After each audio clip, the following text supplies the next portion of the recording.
Hallelujah. प्रभु यीशु मसीह के नाम से सबको एक बार फिर से जय मसीह की। आइए आज हम परमेश्वर के वचन से कुछ बातों को फिर से सीखेंगे कि खुदा किन बातों को आज हमसे करते हैं। मैं आपको बताना चाहता हूं कि बीते समय में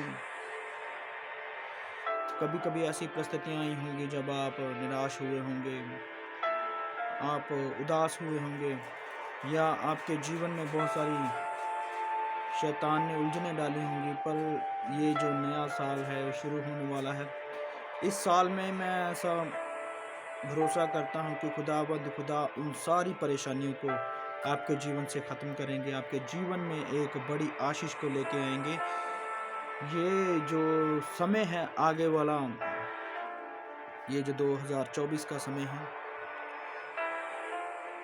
खुदा उन लोगों के लिए फलवंत करे जो खुदा के भय को समझते हैं, खुदा के डर को समझते हैं। खुदा उनकी मदद करें, उनकी सहायता करें जो खुदा के प्रिय हैं, और खुदा उनको भी समझ दें जो खुदा को नहीं जानते। इस समय में जो 2024 में वो भी अपने गुनाहों से तौबा करें, पापों से पश्चाताप करें और प्रभु यीशु मसीह के रास्ते में अपने जीवन को व्यतीत करें, और खुदा की वाचा को समझें और खुदा के वायदों को समझें कि खुदा एक महान परमेश्वर हैं जो अपने लोगों को कभी छोड़ते नहीं, कभी अपने लोगों को त्यागते नहीं। वो खुदा एक सर्वशक्तिमान यहोवा है। मैं आपको बताना चाहता हूँ कि आप मूसा नबी के बारे में जानते हैं सभी लोग कि मूसा खुदा के वो नबी थे, वो बंदे थे जिनके साथ परमेश्वर ने आमने सामने बातें की। जब व्यवस्था विवरण की पुस्तक हम देखते हैं तो हमें उससे पता चलता है कि खुदा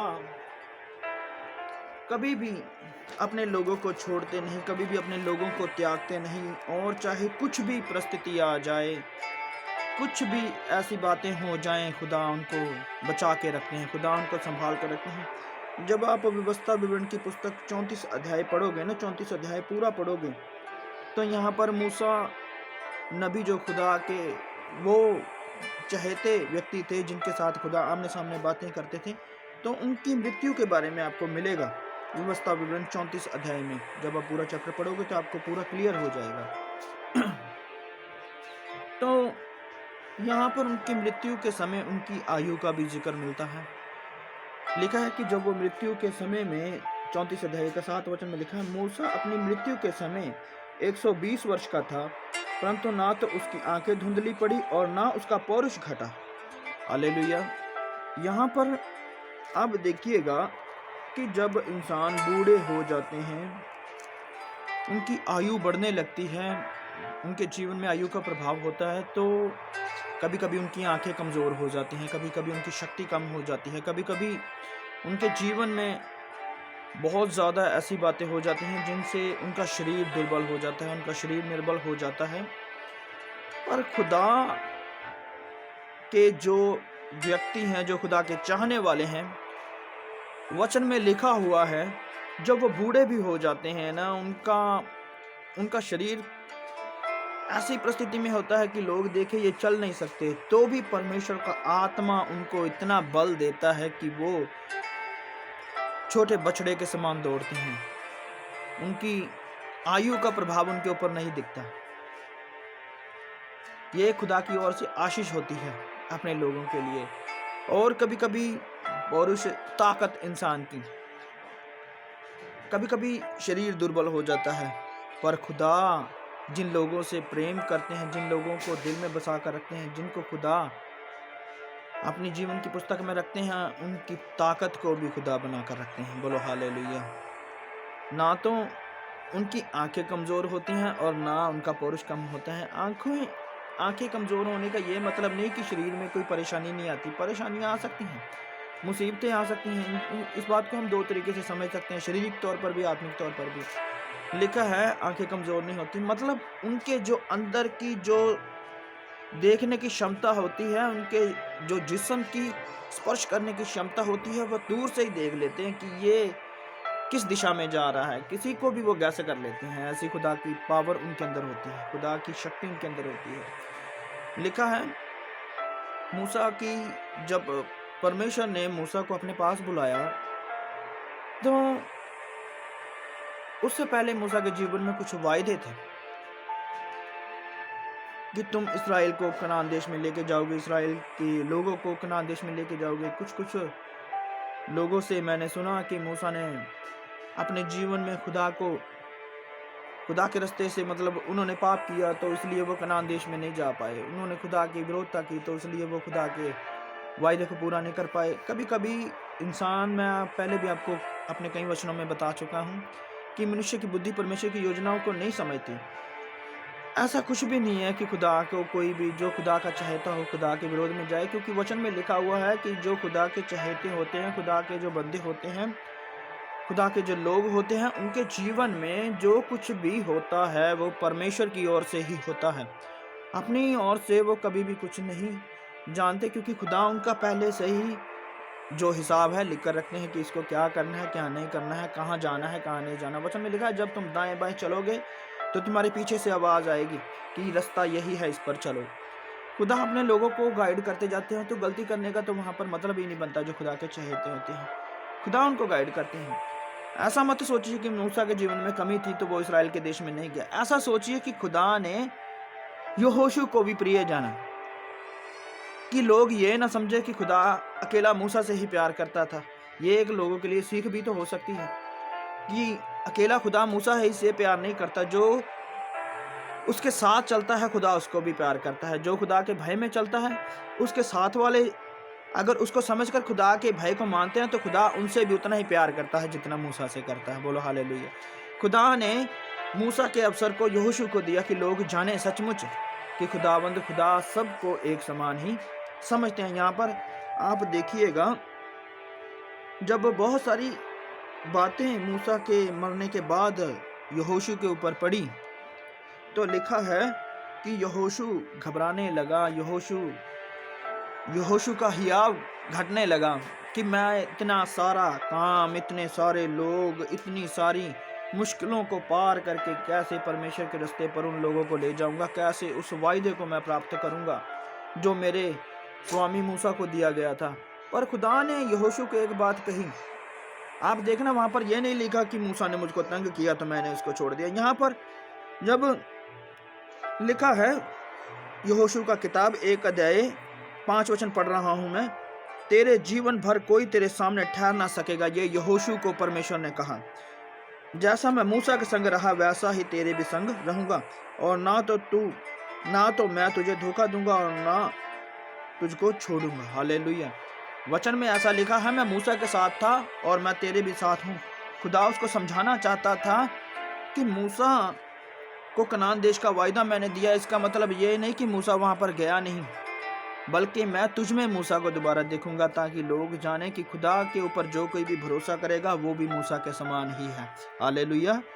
कोई भी हो, चाहे आप हो, चाहे मैं हूं, चाहे कोई भी हो, जो कोई खुदा के ऊपर भरोसा करेगा, चाहे कितनी बड़ी गंभीर परिस्थिति आ जाए, जितनी बड़ी मुश्किल आ जाए, जितनी मुसीबतें हों, चाहे सामने कुछ नजर आए या ना आए, चाहे कोई साथ दे या ना दे, यदि आपके पक्ष में परमेश्वर है तो मनुष्य आपका रास्ता नहीं रोक सकता।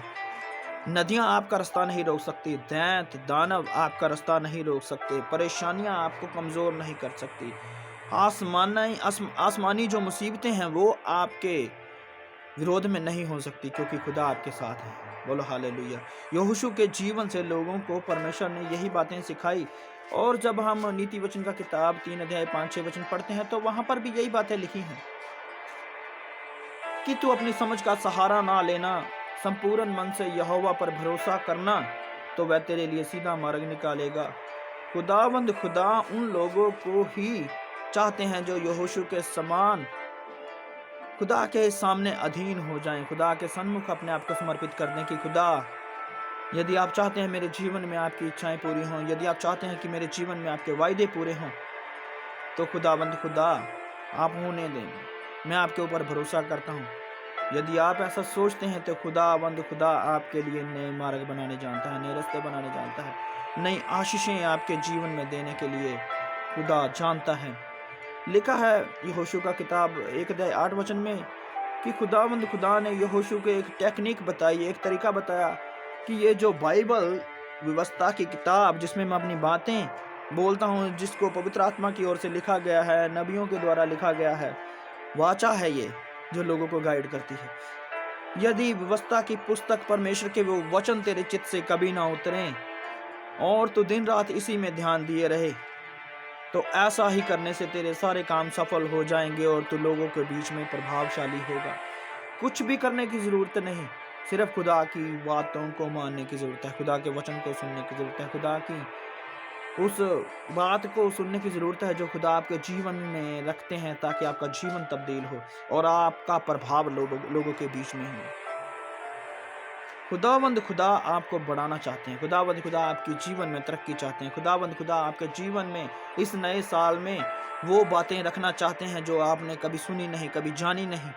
खुदावंद खुदा इस 2024 में आपके जीवन में एक बड़ी तरक्की देखना चाहते हैं। यहोशू की तरह खुदावंद खुदा आपको इस्तेमाल करना चाहते हैं। वो चाहते हैं कि आप उस नदी को पार करें, आप कनान देश में जाएं जहां पर खुदावंद खुदा की आशीषें हैं 2024 में।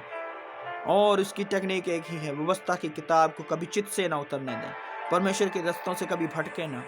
कभी रास्ते इधर उधर होंगे भी तो आप घबराएं मत, क्योंकि वचन में लिखा है परमेश्वर आपको आवाज देंगे कि ये रास्ता सही है, इसी पर चल। घबराना नहीं कभी भी। पहला पत्रस 5:8 पढ़ेंगे तो वहां पर लिखा है कि अपनी चिंता को भी छोड़ दें, क्योंकि खुदा जानते हैं कि आपको क्या चाहिए, क्या नहीं चाहिए। खुदा आपको आपके जीवन में डिसाइड करेंगे, वो आपको आपका ध्यान रखेंगे। खुदावंद खुदा शक्तिशाली है, उसके ऊपर भरोसा करें, व्यवस्था की पुस्तक को चित्त में लगाएं और खुदा आपको बढ़ाएंगे, खुदा आपको तरक्की देंगे। नए साल में आपके जीवन में बहुत बड़ी फलवंतता होगी। आप भरोसा करें, व्यवस्था की किताब को मन में लगाएं, परमेश्वर के वचन के बीच में मन लगाएं और देखें आपके जीवन में तब्दीली होगी। चाहे कोई भी हो, मूसा कितने बड़े नबी थे, पर यहोशू परमेश्वर के सन्मुख मूसा के समान ही चलते थे। वचन में लिखा है मूसा ने उसके ऊपर हाथ रखे थे और यहोशू के ऊपर बुद्धि का आत्मा प्रवेश कर गया था। और खुदावंद खुदा आपको मूसा के समान ही इस्तेमाल करेंगे, चाहे आपके साथ कोई हो या ना हो, पर परमेश्वर आपको ऐसे दर्जे में रखेंगे जैसा वो अपने बंदों को रखते हैं। बोल हालेलुया। खुदावंद खुदा आपको इन वचनों के द्वारा आशीष दें, आपको बहुत बढ़ाएं, आपके जीवन में तरक्की हो, आने वाला साल आपके जीवन में बहुत बड़ी आशीषों का कारण हो। खुदावंद खुदा आपको बढ़ाएं, ये मेरी दिल से दुआ है। सबको जय मसीह की, आमीन। सबको जय मसीह की।